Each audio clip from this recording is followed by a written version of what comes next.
sad to say goodbye to her. Yeah, it is. It really is. You know, listen to this. It's just fantastic, isn't it? It's probably been the happiest time of my career being here. You know, that promotion season was highlight without a shadow of a doubt. And yeah, it's sad, but all good things must come to an end. You know, and I'm looking forward to hopefully in another chapter.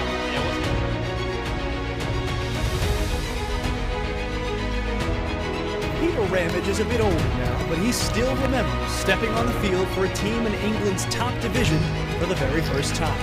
It was at St James's Park, the home of Newcastle United.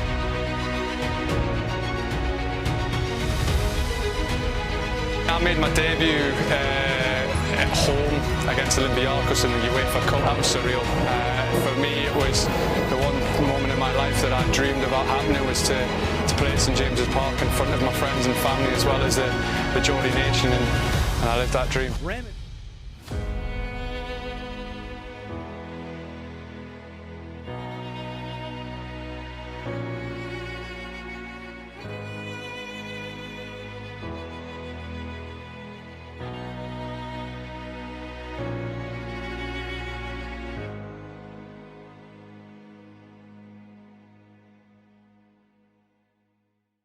As I said, a huge warm welcome, Peter. I've got goosebumps, and I've not even. It's not even take me down memory lane with some of them memories. Brilliant. So thank you for joining us. You've lived the dream, haven't you? You've grown up local to Newcastle.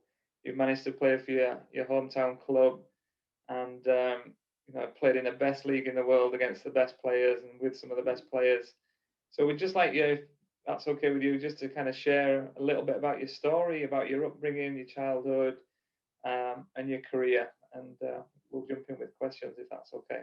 Yeah, I grew up in a little town just north of Newcastle here in Berwick-upon-Tweed.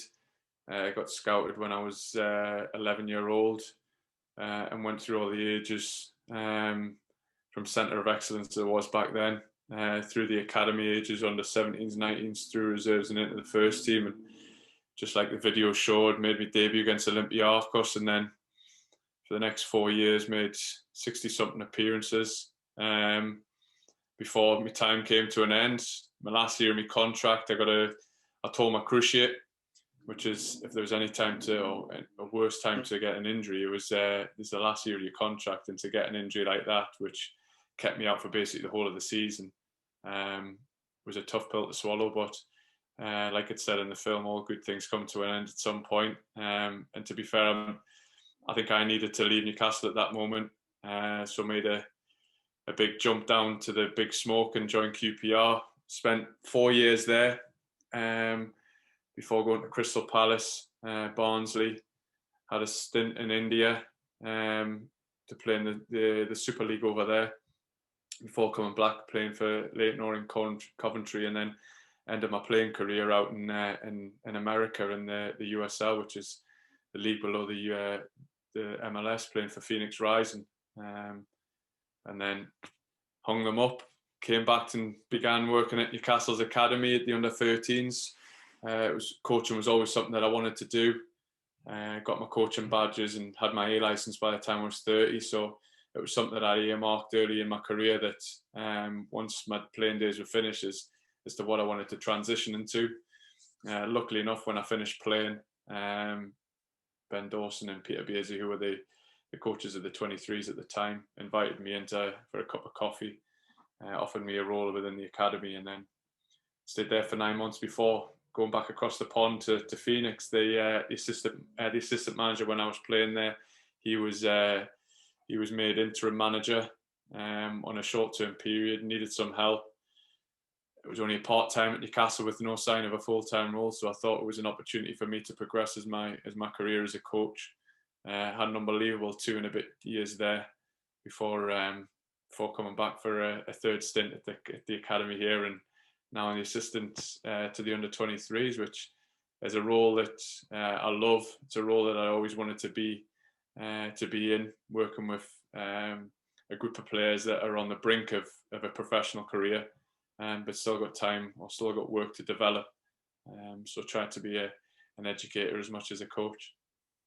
Fantastic, thank you. Can you tell us a little bit about pre-signing with Newcastle, about your boys' club that you were at? North East is a hotbed of talent, isn't it? Yeah, well, actually, living in Berwick, I played for Berwick Rangers Juniors. My dad was my coach. I mean, my dad is a rugby man. He was an international rugby referee. He's at the World Cup, wasn't he? Yeah, refereed at the World Cup, done Six Nations or Five Nations, Six Nations, refereed in the European Cup, the Heineken Cup. He refed at literally the highest you could possibly get to. But on a Sunday morning, he was going up and down the A1 with me in the back of the car, going to Ashington or Blythe or North Shields or something like that. So he was my coach. Then we moved down to Newcastle when we were 13 or 12, 13, and I played for 1 year at Cramlington Juniors, which is obviously one of the bigger boys clubs down here. Had one season there before beginning of the under-14 season. It was full time with Newcastle. You have a famous partner. Was it at Cramlington you played with? I had a few. It produced a few top players, didn't it? Yeah, well, the age group that we were at, there was from that age group, I think 7 left at under 13s to go and join full time with Newcastle. But yeah, there was quite a few that I played with that went on to have kind of a career in the game. So yeah. Was it Stephen Taylor? Did he come through there as well? Tails came through. Tails was a couple of years younger than me. He was 2 years younger than me, so we didn't actually play together at boys' club, but we were at school together. We went to the same middle school.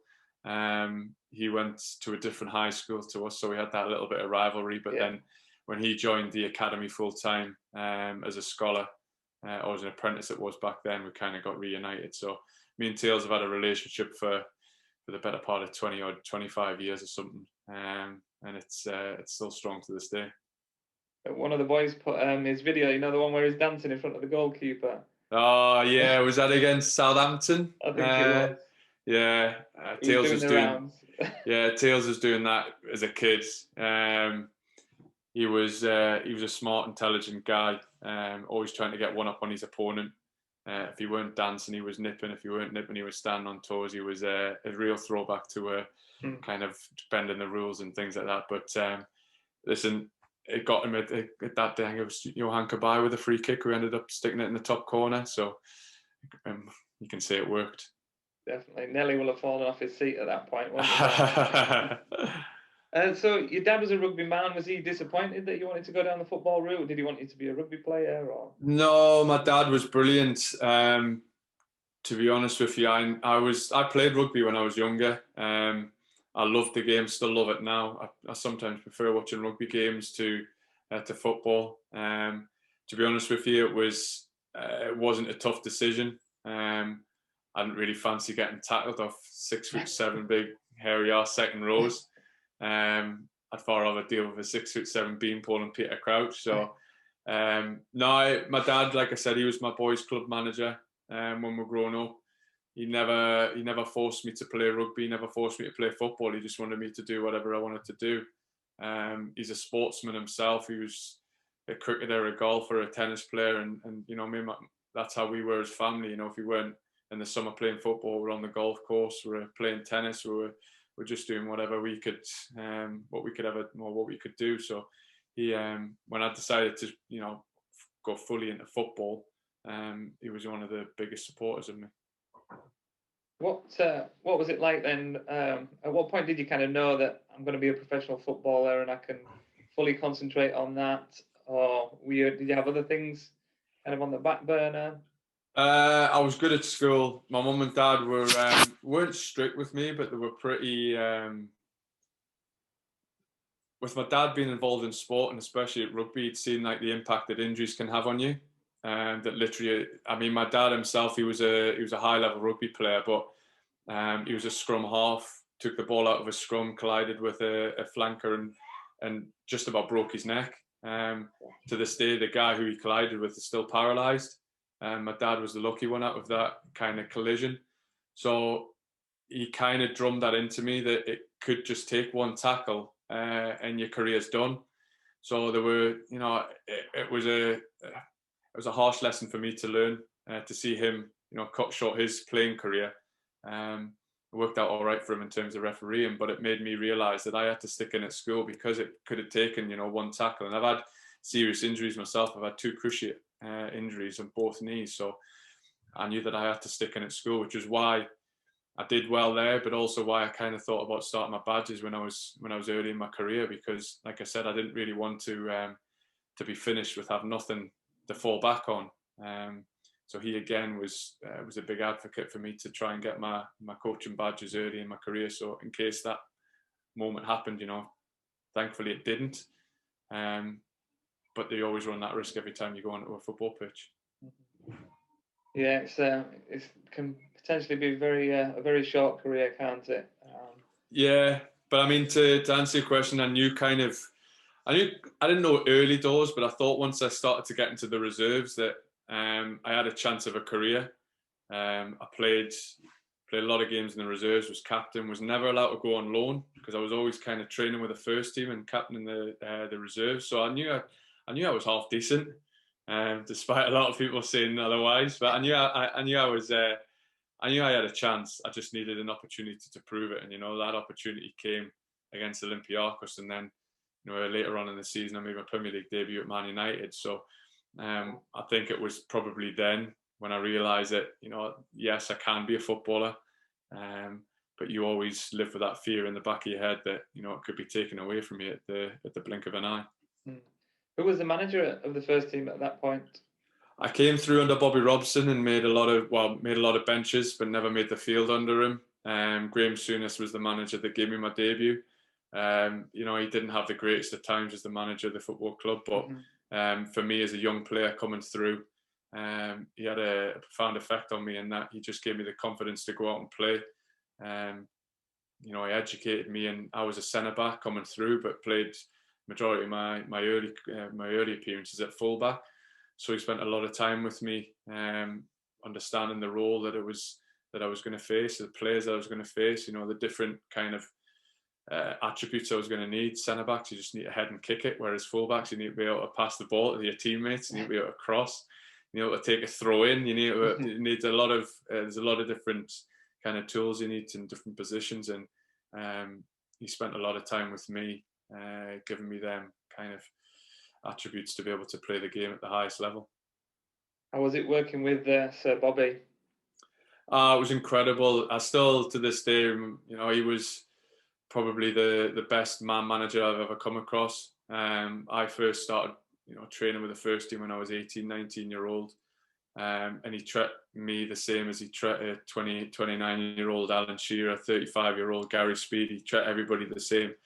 There was nobody bigger than the club.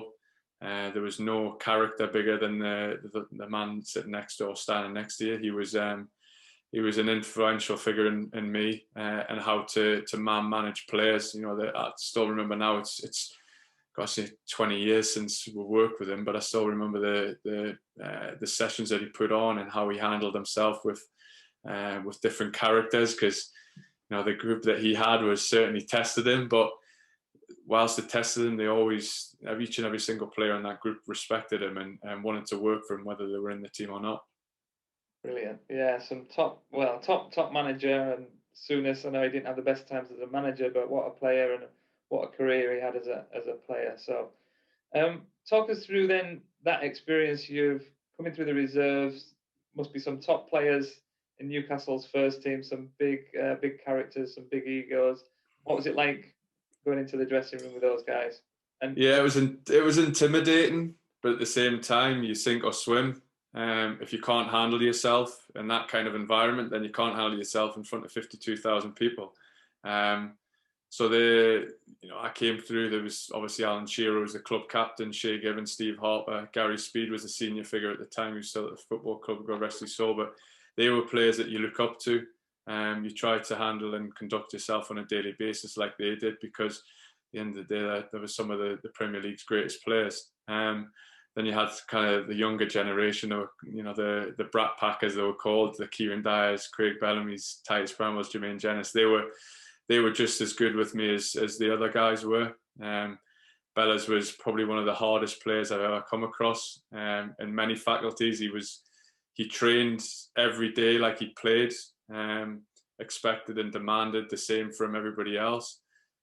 He borderline bullied you, but the way that he worked it was that, and how he tracked me was that he would do that to test you, because if you could handle getting berated off him, then you could handle getting berated off the 52,000. And he did push boundaries, but he was the first person, like once the whistle went at the end of the training session, to come over and be the first to give you words of encouragement, give you words of advice, give you words of criticism, that you should have done it this way, you should have done it that way. He was a brilliant professional in many ways. He rubbed a lot of people up the wrong way, but to be fair, if you could stand up to him, then you could stand up to most people in the game.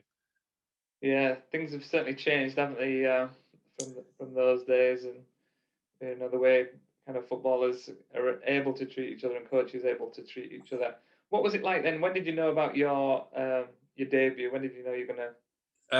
Well, in the week leading up to the Man United game, I played a reserve game. We played down at Birmingham, and I kind of got an inkling that I might be in the thought process of the manager, because it was one of the first games I played at right back, and it was just kind of, Tommy Craig was the coach at the time, and Tommy just said, listen, the manager's coming down to watch you. He wants you to play there. See how you go. You're only going to play an hour maximum. You might only play 45 minutes. So I thought I had a chance. I only played a half, so I could train the next day. But he was chopping and changing, and then it was literally the day before. He pulled me in the office the morning of the game, the morning of the training session. Just said, you're going to start tomorrow.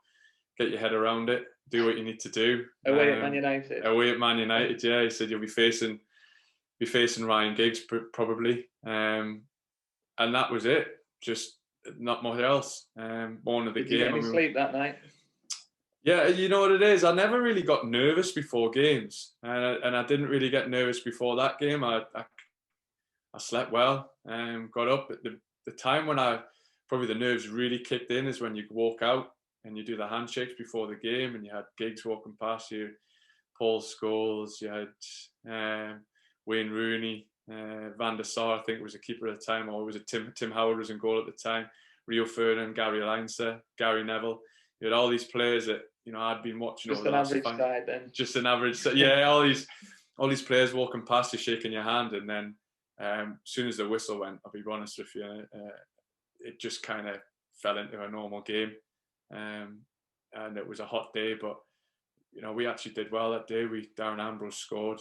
We went 1-0 up, and then it was obviously the volley from Rooney and Wes Brown in the 80-something minute, and they nicked the 2-1 victory. But the game and day couldn't have gone any better for myself. How did your life change after that point? Started getting recognised. You go out for a meal, you go out to the cinema, you get people recognising you and coming up and wanting to speak to you, wanting to tell you how good you are, how bad you are, how good the team was, or how bad the team was. It was, life did change. I was never, but I'd kind of seen a little bit of it being in amongst my dad with the rugby. I used to go to all these games, and particularly these international games. So we're in around the players, whilst I wasn't any direct relation or friend of these players, these rugby players. I seen what they had to go through in terms of like the media stuff and things like that. And I had a good group of honest older pros as well, who kind of helped me to deal with the situation and keep me level headed. If I ever tried to get a little bit ahead of myself, then there was certainly a few people there to knock me back down a peg or two. Do you think that's important for players nowadays? Yeah. You're dealing with the 23s at Newcastle. Sometimes players at that level feel like they've made it already. How do you deal with that kind of a bit of fame and? I think it's not. I think it's not believing in your own hype. I'm not going to lie. I prefer. I'm glad I came through the youth ranks and through the reserves and first team now than back then than now. Just with the level of attention social media brings more than anything else. I think, and seeing with some of our guys, the attention, the amount of followers, the amount of things that they're privy to. I don't know how yeah, there is a lot of distractions. At the end of the day, it's a leather football that's going to make you a superstar, not your social media. If you want to do that, then do something else. You've got to put the work in, you've got to put the effort in.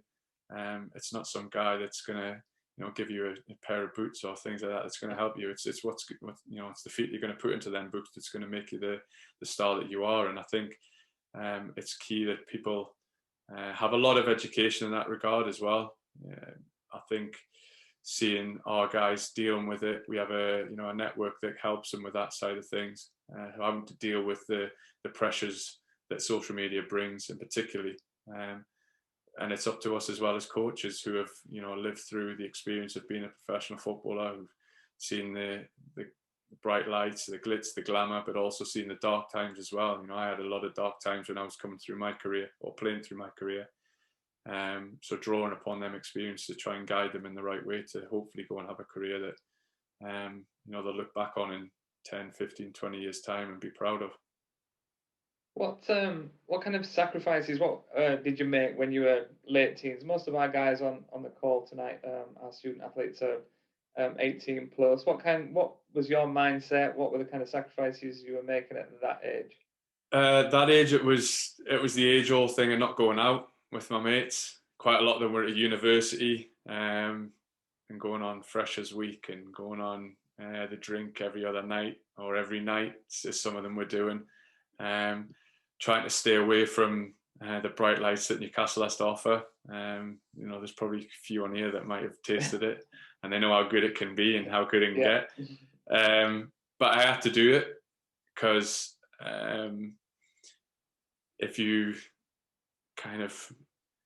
get sucked into that, as I've seen with quite a number of players who haven't made it, their biggest regret is that they didn't make that sacrifice. Because once you've made it, you can go and have your nice nights and drive around in your nice cars and be what you want to be and act how you want to, obviously act. But at that age, 18, 19-year-old, you have to sacrifice yourself. You have to sacrifice your friendships.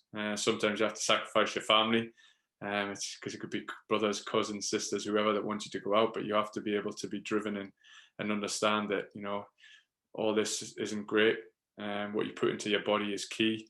I'm finding now at 37-year-old, it takes me a lot longer to recover from hangovers and things like that than it did when I was younger. But even when I was younger, you can't waste a day of training. Is the biggest thing about we're trying to say to our guys now is don't waste a day, because the days are few and far between making it a footballer and not.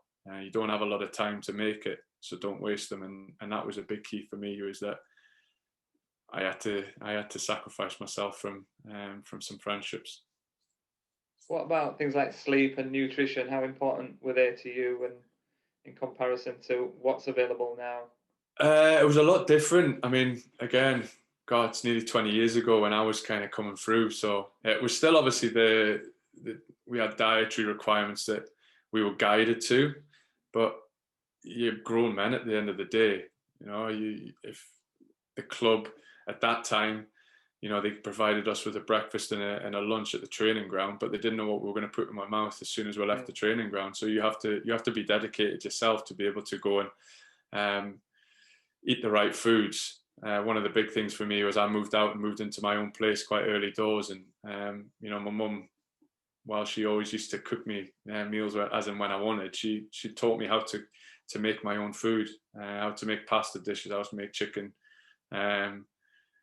how to make the steaks the correct and things. You have to be able to understand what you're putting in your body is key. So whilst it wasn't as widespread as it is now in terms of the information, in terms of the foods are probably better than where they were back then, it was still key for me to learn and understand that every opportunity that I had to make it as a footballer came down to the nutrition as well as the footballing side of things. Your sacrifices certainly paid off. What was your highlight at Newcastle? I suppose it was making my debut. The realisation of, it was almost 10 years since I walked through the gates as an academy player to actually putting on the jersey and walking out in front of my friends and family in the first team. I'd always dreamed of that moment. And if I never lived another moment again, then I realised a lifelong dream, you know, was a bucket list ticked off. So making my debut was probably the highlight of it. But then every other time that I put on the shirt was obviously was a bonus for me. Being a Newcastle fan since the day I was born was a privilege and an honour every time to walk out in front of my friends and family, but more importantly to put the jersey on. Thank you. And so after that, you leave your hometown club and the kind of comfort of the northeast and down to the big smoke, as you say. What was that like? That's very it was daunting. I was scared. It took me 6 months to really adapt to being. I mean, I lived on my own in Newcastle, but I was only 10 minutes around the corner from my mum and dad, from my friends, from my family. But being down in London, I was on my own. I was single at the time, which had its benefits, but also had its drawbacks. I found it tough. I'm not going to lie. There was a lot of nights where I was, you know, sitting crying to my mum, but just wanting to come home, asking my agent to get me a move back nearer the north. But was it homesick? Was it homesickness? It was homesickness. I couldn't just get in the car and drive around to my mum and dad's. I didn't have a support network in terms of friends. You know, it was just my teammates. But then a guy who probably pulled me out of that has become a really close friend with Big Damon Delaney, the centre back that was at Crystal Palace. He was single at the time. He was a lot more sociable. So he basically just grabbed me by the scruff of my neck and just pulled me out of it. It was only later in my career when I started to go and see kind of sports psychologists to deal with the mental side of things. But back then it was Damo that was kind of my guidance to learning to live in London. And once I got over that, I absolutely loved it. You know, I played at a couple of other clubs down in London, and if I don't think if it had been for Damo, that I would have probably had the career that I had as well. Brilliant. Yeah, I think a lot of our boys experience it, and anybody that's moved away from home at that kind of age, you experience it's real. What kind of things did you do? What helped you? What kind of things helped you? And how long did it last?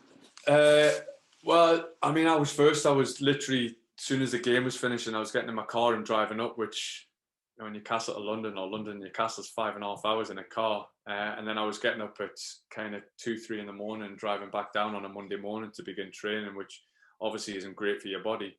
I was picking up little niggles, and the niggles were turning into a little bit longer injuries, which I was then going back up home, and you know, I was going out with my mates just trying to get a bit of realism back into my own life. But then it was basically my mum and dad just banned me from coming home, wouldn't let me come back. They would come down, spend the weekends, long weekends with me. And like I said, Damo grabbed a hold of us. I've got a real passion for golf. Damo was a golfer, so you know, Sunday mornings our recovery sessions were spent on the golf club, and then we go down to this local in Chiswick High Street and have a few pints watching the football. And slowly but surely, I kind of got myself out of that mental block of being away from home, and really embraced London, really embraced the culture of the city, and just got to settle myself down. I then met my wife now, who's a Geordie, but she came down and helped me as well. So to settle in, I bought a place. I moved out into a lovely part of London, or just outside London, and eventually I got there. But I was always pining for home, but that pining just became maybe once a month or once every couple of months I'd go up. And how was your football going at this point? You were at QPR originally? QPR at the time, yeah. It got better, but we had the Mad Hatter Italians in at the time. Yeah. Anybody that's seen the 4-year plan, the filming for that basically started the first day that I joined, and it's a good one. Yeah, it's a good one, but it doesn't even scratch the surface of what was going on. I think the editors portrayed it a lot better than it actually was. But it was I was playing week in, week out. I picked up a couple of injuries. We went through quite a few managers. So we're having a bit of an up and down time on the field, but eventually, you know, it kind of worked out. I tore my cruciate again. Decided on my other knee the last year of my contract. But when I came back, Neil Warnock was the manager, offered me another year, and that's when I moved in my fourth year at QPR. Moved to Crystal Palace on loan, and that's where I kind of really settled down and felt comfortable in playing again. You mentioned before, and it's often, when we speak with former professionals, the road to kind of success is definitely a bumpy one. It's how did you deal with some of the setbacks that you had? You went out on loan at different times, which is, I'm guessing, for a pro football, you don't really want to go out on loan. You want to be playing in the first team. But how did you deal with those kind of setbacks? Yeah, I mean, the QPR one, I kind of knew I was going to be going on loan. We just got promoted. I tore my cruciate in the fourth game of the season, the promotion season at QPR, and missed the whole season. I came back for the last 3-4 games. So I didn't feel part of the team that got promoted. I didn't feel part of the Premier League squad. But Neil Warnock, to be fair to him, said to us that the plan was always for me to go out the first half of the season, to go and play games, and then challenge for the 25-man spot come January. So that was told to me early doors. So I was mentally prepared to go out. I knew I was going to Crystal Palace. I knew Dougie Freeman at the time. Darren Ambrose was there from my time at Newcastle. So it just felt a comfortable move for me to go down there. And I really enjoyed it. But then coming back, I came back and had to set, Neil had come and gone. Mark Hughes was now the manager. And he basically wouldn't let me go on loan. So I had to deal with the fact that I wasn't in the 25-man squad. He basically wanted to keep me as part of a training squad, and it just wasn't to the benefit of me. So it was actually at that moment when I began seeing a kind of a sports psychologist, just learning to deal with setbacks. Because I was a bit of a fiery character, quite an angry player on the pitch and off the pitch, and lost my head a couple of times. But I needed to learn to channel some of that aggression and channel it in a way that was going to be benefit to me. Luckily enough, I managed to go back out on loan to Birmingham City for the second half of that season. And I kind of from then on I'd seen different psychologists that were at the clubs at different times, but I always felt it was whenever I did feel a little bit of burning energy to go and chat to somebody and kind of channel it in the right way. Yeah, brilliant.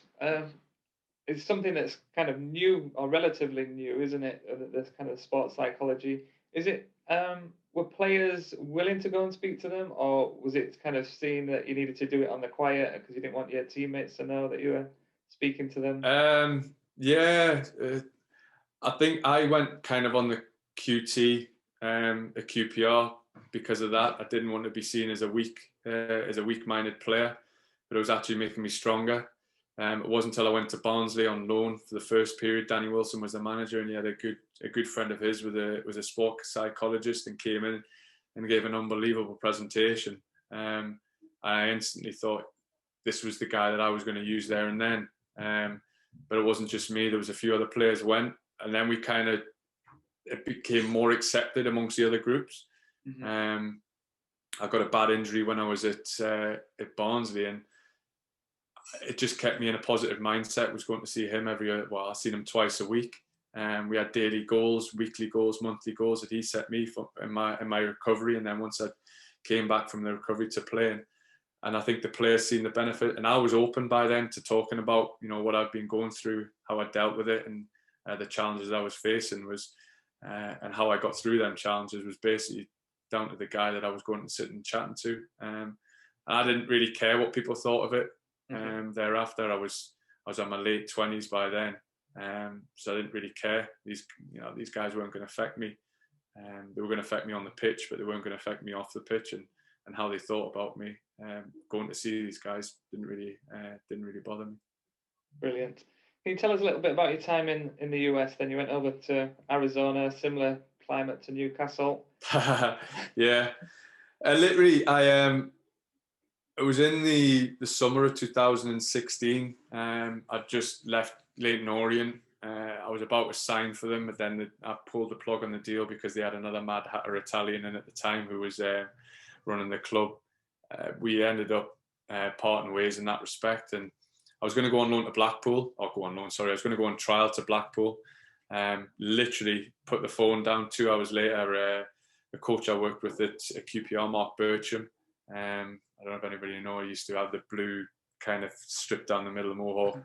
At Birch's, with a guy that I kept in touch with, and it was actually out in Phoenix, coaching with Frank Yallop, who was the ex-Ipswich fullback back in the 80s, 90s. Asked us if I wanted to go over, and geography, whilst I was good at school, geography was the one subject I weren't great at. So I didn't have a clue where Phoenix was. He just told me to pack my golf clubs and a big bottle of sun cream and get myself over there. And to be honest with you, I wasn't really 100% keen on going down to Blackpool because I was going to be living away from my family again. I'd just had my second kid. Didn't really want to spend half the time on the A1 going up and down the road. So I thought I'd make a decision to go 11-hour flight, an 8-hour time difference to Phoenix and see what that was about. And it was probably one of the best decisions I made in my career. You wish you'd gone over to the US a bit earlier? Yeah, I do. I had the opportunity when I was at Palace. We went over to America to play pre-season tournament or pre-season games over there.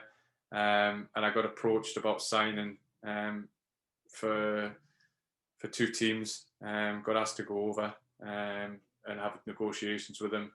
But at the time, I was 29. I thought it was seen as a retirement home back then. It was round about the eras when kind of Gerrard was going over, Frank Lampard was going over. Obviously, Beckham was there, and I didn't want to finish in England. But in hindsight, it's a wonderful thing. But I wish I'd taken that opportunity to go earlier than I did. How did you find it then? What was the standard like in the USL? Standard was, it was really good. The USL is a really tough league. It's hard to compare it to any league in England, but it's a league that I think is going to grow and grow.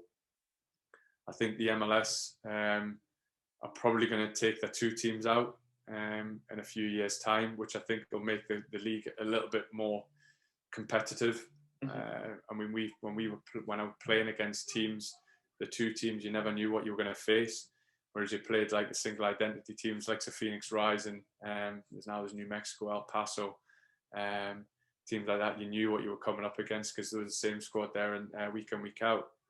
So I think when we were at Phoenix, when I was coaching there, we played the Real Monarchs in the quarterfinals of the the playoffs. Sorry, we played them 2 weeks earlier in the league and faced their youth team. 2 weeks later, we faced them in the quarterfinals of the playoffs, and they bring 8 of their first team players down. Yeah. And end up going on to win it with them. I think they had in the final, they had 9 first team players in the team win the final, which crazy, isn't it? Yeah, it's crazy, but that's the USL, and you know it from the start. You got to deal with it from the start. But that's where it makes the league competitive. That it's a little bit similar to like the 23s or back in the day the reserve league that it was here when. When I was coming through, you could have 8-9 first team players playing on a Monday night. But there again, the week later, you could be playing against under 17s and under 16 or under 18-year-olds. So the league's growing, it's getting bigger. The fan base is getting bigger and bigger each year, and I think it's only going to be bigger and more competitive in years to come. Fantastic, thank you. Got some questions, if that's all right, Peter. Yeah, of course. Question from Nelly: which coach had the biggest influence on your career? Good question. Probably biggest playing influence was Dougie Freedman. Dougie simplified everything. He collected a group of players that had a chip on their shoulder, were basically told that they weren't good enough for the clubs they were at, brought them all together, coached us, educated us, got us together, built a culture that I'm still seeing today in the Crystal Palace squad that's there. And obviously they played Newcastle last night, and I spoke to a couple of the coaches, and they still have the same kind of values that we kind of the Dougie started back then. I mean, Dougie's now there as director of football, but he opened my eyes to a different way of playing, a different mentality within the game. And he probably had was one of the biggest influences on me in terms of playing. But then, now obviously transitioning into a coach, probably one of the two managers that kind of stand out for contrasting reasons. One was from a coaching perspective was Lee Johnson, who's now obviously the Sunderland manager. He was my manager at Barnsley, and when I was injured at the time, Lee allowed me into his office. I was doing my A license at the time, and gave me privy me to a lot of the tactical side of things of coaching, how to produce periodization, style of plays, things like that. What actually goes into to picking a team on a Saturday. It's not just literally writing some names down. It's a week's plan and preparation. And then the other manager, in contrasting ways, was Neil Warnock. The gaffer was just a larger than life character, as he is what he is. On the TV, it's like that. But he was. He had a real profound effect on me in terms of how to manage players.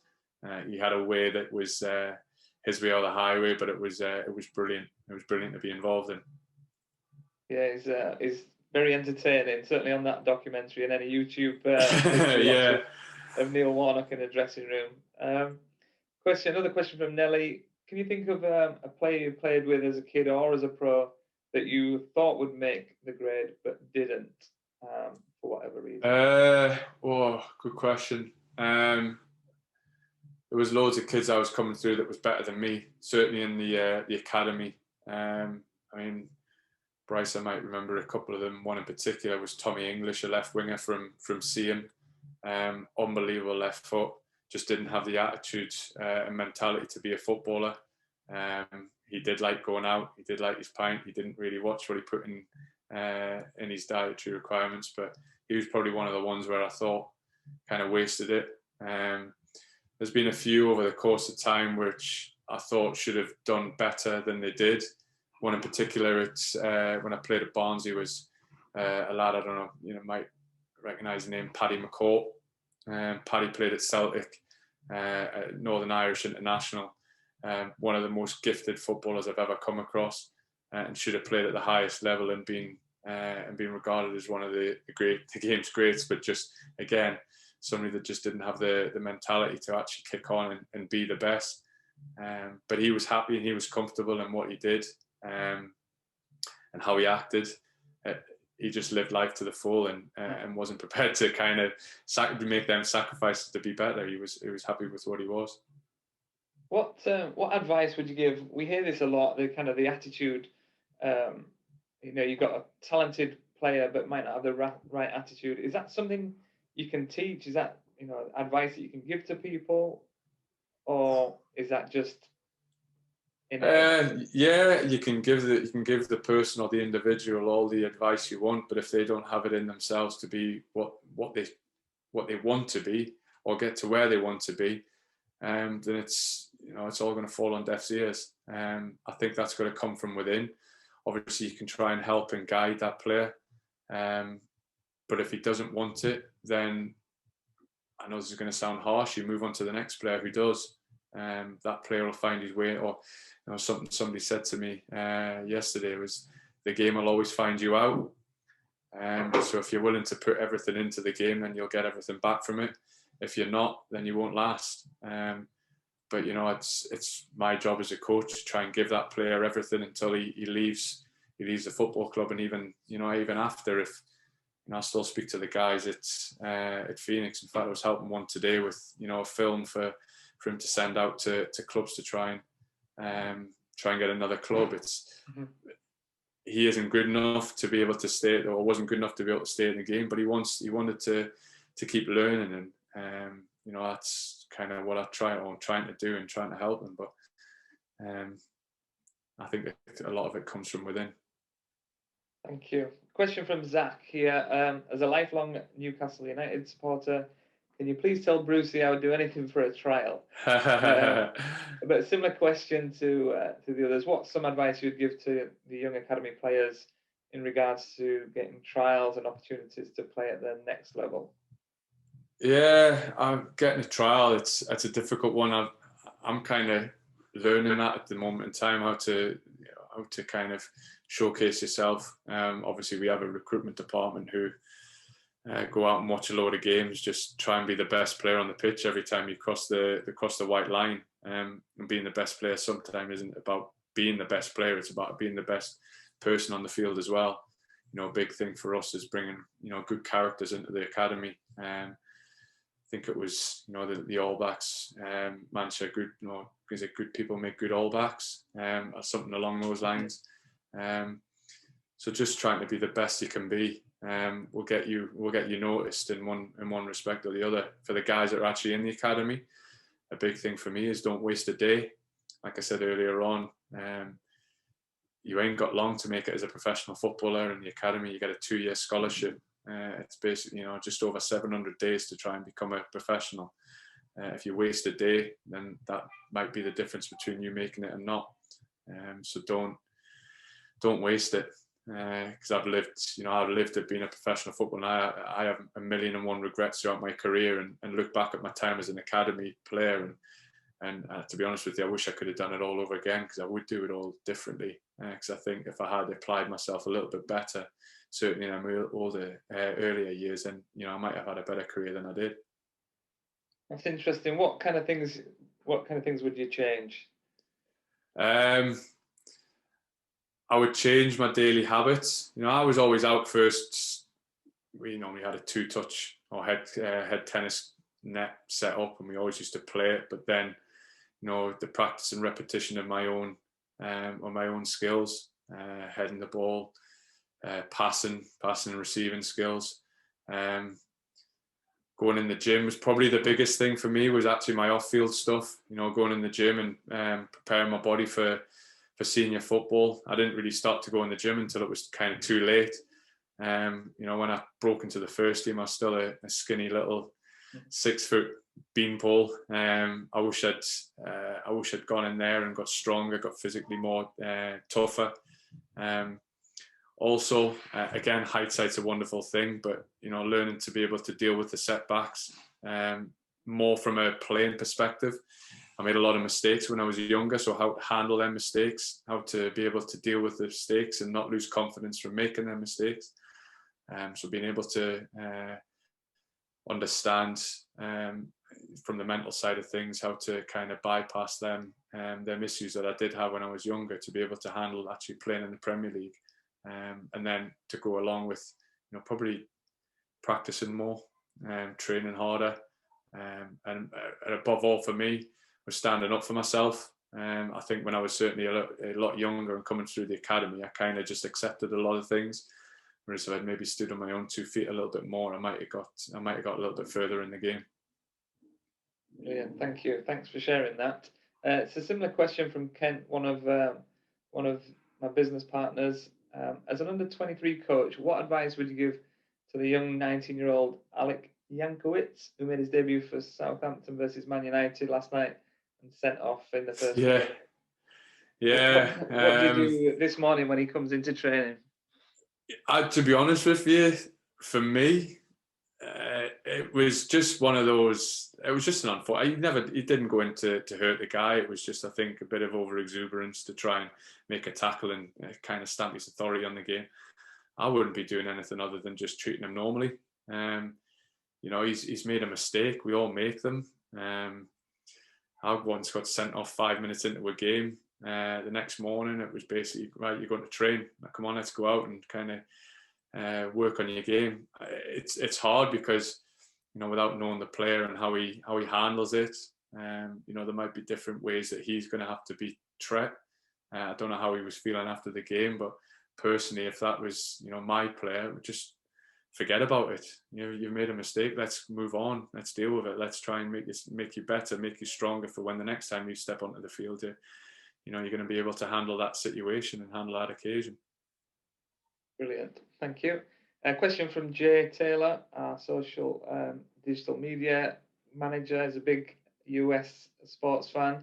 What was it like playing with and generally being around Didier Drogba? Yeah, Dids is... I played against Dids when he was in his prime at Chelsea, and he was an absolute man-mountain, probably the most complete centre-forward that I ever came across. And then playing with him at 39, he still had the desire, he still had the determination, and still had the will to win. He came to Phoenix at 39, like I said, and wanted to win. He didn't come for just to finish the last couple of years. He came in first day, sat us all down and was like, we're going to win the cup, we're going to get to the final. I'm not going to accept anything other than than winning. And that was on a daily basis. He hated losing training games, hated losing a possession, hated losing a rondo, hated going in the middle of a rondo, hated losing head tennis. He was just an absolute winner in everything that he went out to do. His training habits, obviously, he was 39-year-old. He sometimes took a little bit longer to recover, but he didn't take days off. He was fortunate enough to have his own personal trainer out there in Phoenix. We had our own athletics department, so we had a sports science guy. We had a couple of physios there, but Didier had his own guy that had followed him throughout his career. So seeing that actually he was willing to sacrifice himself and make sure that he was right come game time was inspiring for some of our guys to see. We went out. It was myself, Sean Wright Phillips and Jordan Stewart were kind of the four elder statesmen who'd all played in the Premier League, and we had our fun, the four of us, but that we made sure that, and Didier was at the forefront of this when it was go time. It was go time, and he was an inspirational figure to be around. And then to go back as a coach and try and manage him had its whole other different challenges. But he was also brilliant in that regard. Is that sometimes he would understand where we were as young coaches, myself and the assistant and the manager at the time.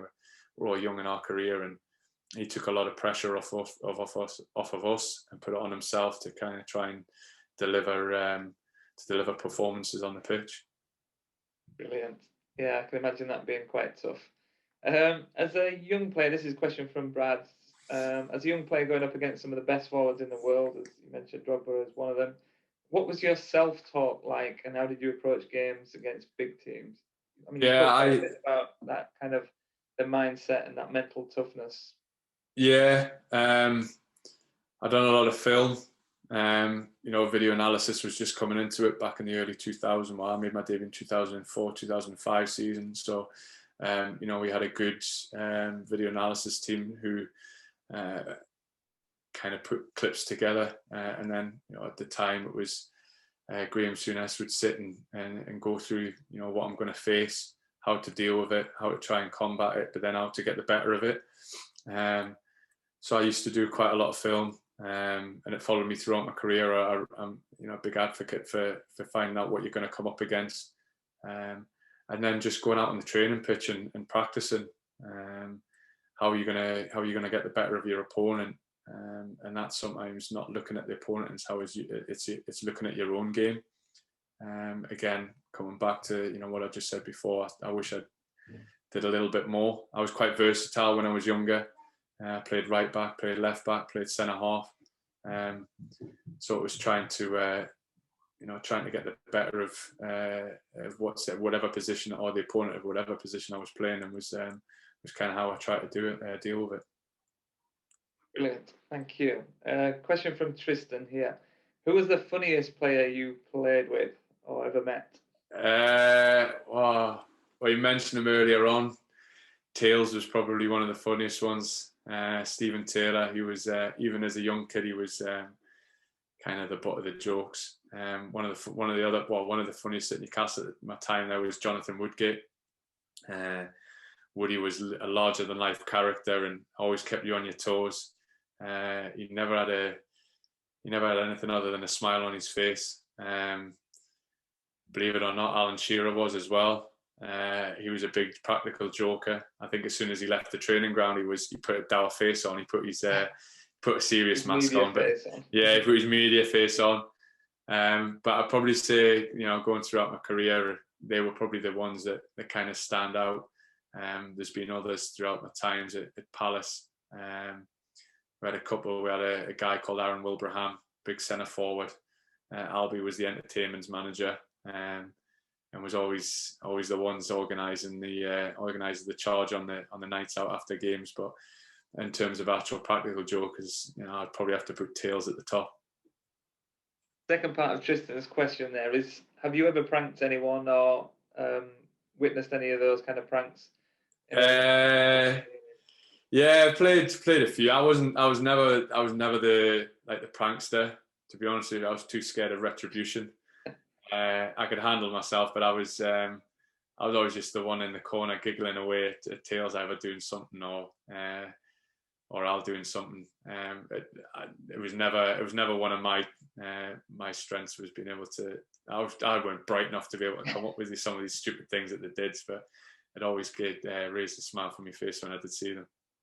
Was Gaza about Newcastle when you first joined as a kid? No, it was long gone. We actually came across him when they were doing them charity games at St James's. You know, the legends v the celebrities. Yeah. They would often come and train at the training ground, and when Bobby Robson was the manager at the time, he allowed Gaza free reign of the training ground. And he was he got up to a couple of times he got up to mischief, but he was always good as gold. But I would love to have, if I could have been in a dressing room with one player, it would probably have been him. What a guy! What a guy! Who should we be looking out for in the Newcastle under-23s? Anybody looking to break through? Yeah, we've got a couple of players coming through. One probably in particular, What Joe made his White. debut, did he, last week? Yeah, Elliot Anderson. Yeah. Elliot Anderson's, he's beyond us now. He's currently with the first team on a full-time basis. Yeah. He'll probably play games with us, but Elliot is probably the one superstar that we have in our ranks that has the potential. Another local boy, isn't he? Yeah, another local boy. Joe White as well, who's a similar type of player to Elliot. Left-footed, kind of number 10. Joe and Elliot, I think, are the two that, if I was to put my hat on two to look out for, it would be them two. But to be honest with you, drawn from my own experiences, I was never earmarked to make it into the first team, but did so. So there might be a player that's currently in the group that'll, benefit from an injury like I did, or benefit from just a peak in form at the right time in front of the right people, and it could come through. Everybody in the academy's got a chance. It's just how they utilise the opportunity that they have to try and get there. Thank you. You mentioned previously about daily habits, and you would probably have changed them looking back. What advice would you give to our academy players now about their daily habits? Your daily habits start from the minute that you wake up. Getting the right sleep pattern and going. I'm a 20 odd years of being in a routine as a player. It's hard when you become a coach to do anything different. I'm still waking up at 5:30, 6 in the morning and having my breakfast before a certain time, just so it's digested. I don't train, but for some reason it's robot. It's kind of, I've become a robot in that respect, that as soon as I cross the field or get on the field at 10:30, my food has to be digested. So getting yourself in a daily habit from the minute you wake up to, preparing yourself for going up to train, whether that's, your prehab programs, your mobility and pre-activation stuff. If it's, on the field stuff, whether you like to go out and get some touches before you actually start the training. So as soon as, the coaches blow the whistle to go, you are ready to go, and it's not going to take you 10, 15 minutes to get into the session because, like I said, you haven't got a day to waste. So try and maximize your whole 24 hours that you've got in the day to make sure that, that short window of training time is your optimum time to be able to impress. So waking up at 3 o'clock in the afternoon is probably not the best idea. No, I mean, to be fair, there is times, there is moments where to switch off and have a day off. You do have to let your body kind of unwind. But I think that is key, and I think it is key that you let yourself kind of relax. Do have a night out, or have a glass of wine every night, or not every night, every other night, or something like that. Whatever it takes for you to mentally switch off too. So I think that's a big key, is being able to mentally switch off as well as physically. The game can be demanding, it can be draining, both physically and mentally. So you have to find a way of being able to switch off. Although we can't at the minute, one with weather and one with lockdown, I love going out on the golf course, just switching my phone off for 4.5, 5 hours and just getting away from the world and playing the game of golf. So it's key that you do find that balance between having the routine but also having the downtime too. Fantastic. That's all our questions, Peter. Thank you ever so much for your time. Always, thank you for having me. Great career, great advice to our boys in the academy. So thank you ever so much, and best of luck at Newcastle. Thanks very much, guys. Good luck. Well done, Peter. Much appreciated. No worries. Thank you, mate. Thank you. Great interview, Thank you. Parky. Excellent, Peter. Thank you. No Nelly will worries, have a Bryce. song for you soon. All the best, pal. Cheers, mate. Cheers, Bye, guys. man. Take care. Bye-bye. Bye-bye.